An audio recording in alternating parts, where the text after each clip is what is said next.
Hi everyone, అందరికీ నమస్కారం. Welcome to our channel nursing and midwifery care in Telugu. Child birth classes, ప్రసవ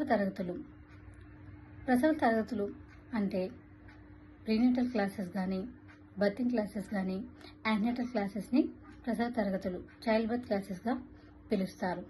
ఎవరైతే భార్యాభర్తలు తల్లిదండ్రులు కావాలని ఆశిస్తున్నారో జనన ప్రక్రియను విద్యా కార్యక్రమాల ద్వారా ముందుగా సిద్ధం చేసి ఉంచడానికి ఈ తరగతులు చెప్పబడతాయి. ఈ చైల్డ్ బర్తింగ్ క్లాసెస్ వల్ల తల్లిదండ్రులు వాళ్ళ యొక్క నమ్మకాన్ని, పాజిటివ్ చైల్డ్ బర్త్ ఎక్స్పీరియన్స్ అనుభూతి చెందడానికి ఉపయోగపడుతుంది. ఈ జనన ప్రక్రియలో ప్రసవ విధానాలు, తల్లి బిడ్డకు జన్మ ఇవ్వడం, తల్లి పాలివ్వడం, బిడ్డ యొక్క సంరక్షణ, బాలింతల సంరక్షణ ఎలా చేసుకోవాలో చెప్తారు. ఈ చైల్డ్ బర్త్ క్లాసెస్ ప్రస్తుతం మన గవర్నమెంట్ ఆసుపత్రిలో కూడా అందుబాటులో ఉంటుంది. మరింత ఇన్ఫర్మేషన్ కోసం మా ఛానల్ని లైక్ చేయండి, షేర్ చేయండి అండ్ సబ్స్క్రైబ్ చేసుకోండి. Thank you all.